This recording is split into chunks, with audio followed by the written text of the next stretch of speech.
10,000 other New Yorkers who I could see on the streets, and I really have to commend them. People are walking over the crosswalk. It's all about. You just watch the way in which they handled themselves. They didn't panic.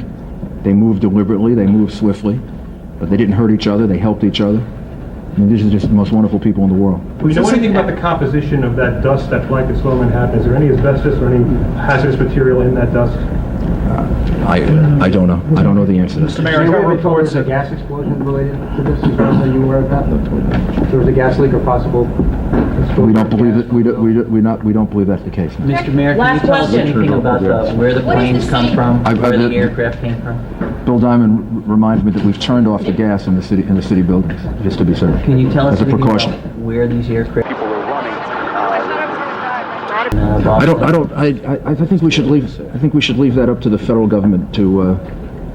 Yes, we do have some information, but I think we should leave that up to the federal government to release that information. Our focus is on the relief efforts. And what about security for the rest of the city? Do you think there should be any retaliation on the part of the United States for what happened here in this country, both in New York, Washington, and other places? First step right now, Marcia, is to make sure we do everything to help those people who need our support, and whether they're injured or still trapped in buildings. The second thing is to make sure at the same time we're providing the maximum security against possible additional incidents. But clearly, this is an attack upon America. It's an attack upon our freedom and our way of life, and we must retaliate and go after those who perpetuated this heinous crime against the people of America. Mayor, this is compared to Pearl Harbor. Do you consider this to be an act of war?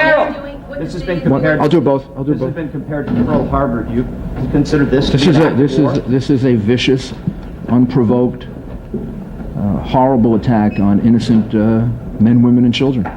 It's one of the most heinous acts, certainly in world history. And as the governor said, and I said to the president, we fully and completely support him in any action that he has to take in order to make an example out of the people who are responsible for this. Is it an act of war in your mind? I don't know that I want to use those words. I think the president is the one that has to respond, and I think what he has to know is that all of us in New York support him, and support him completely in the efforts that he's going to have to make over the next couple of days, week, and to make a point that people can't do this. You can't attack innocent men, women, and children. And ultimately, I'm totally confident that fire drill. Right. This was on by Police Plaza.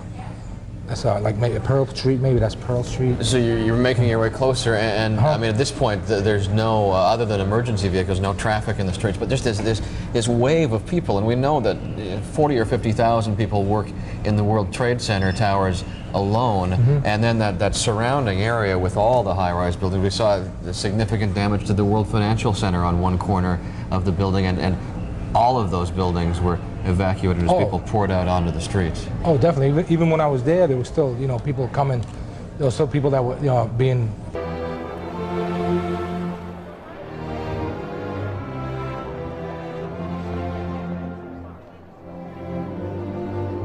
The visibility is like 30 feet, and then beyond the bridge boundaries, you can see nothing. How long did it take before that cloud of dust settled down? And if we can, just for a second, I just want to go back to the live shot and look at... No primary today.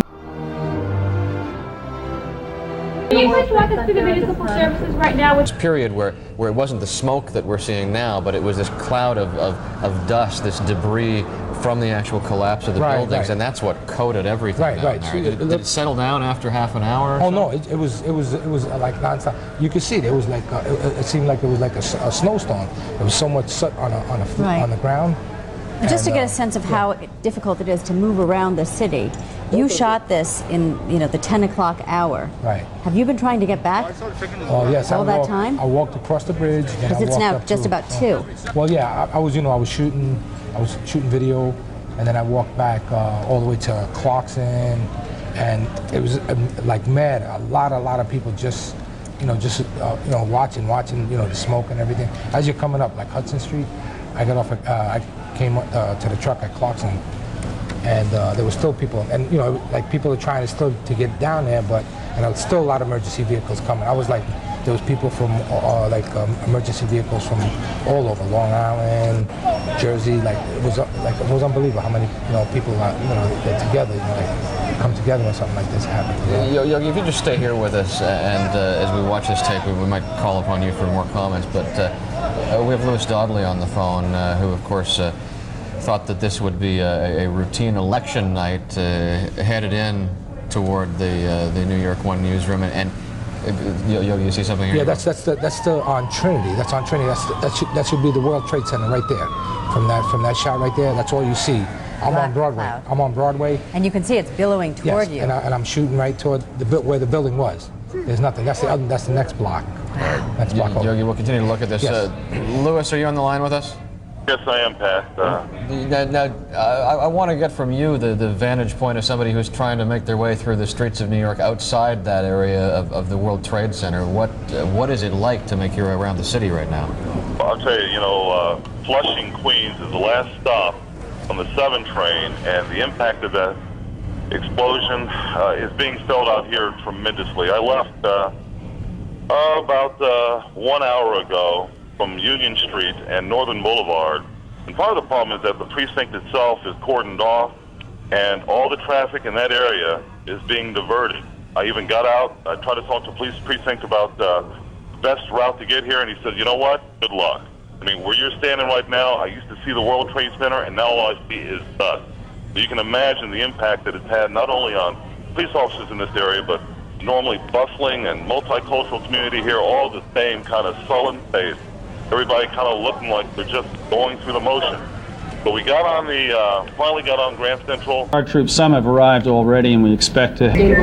Until we're told not to. I mean, until the FBI and the police department and the federal government tells us that we shouldn't. Right now, the city is should be on a state of alert. Now, instead of frightening people, that should make people feel more confident that everything is being done to keep things secure. And again, let me emphasize that the reason for the National Guard, because I heard the question before, is to help with the relief effort, not because there's any fear of any other problems in the city right now. How is the Port Authority Tell us certain about kinds of the buildings, other public Mr. Mayor? buildings, City Hall, One Police Plaza. When will you say for you to return? I don't know yet. I don't know yet. Hopefully soon, but I don't know the answer to that. And we heard reports that One Police Plaza was evacuated. Was that true? No, the command center is open. And it was never. We have people in the command center right now. Mr. Mayor, there have also been reports of large loss of life among the police and firemen who were sent there to rescue people. How accurate are those reports? There is no question that we lost police officers and firefighters, and some that I know personally, and all of us here know personally, that we're very worried about. And we're not going to know the answer to that until much later. And maybe we should just close now and give you a briefing later. And I would just ask everyone, I talked to Cardinal Egan before, because he's at St. Vincent's Hospital. Everybody should in their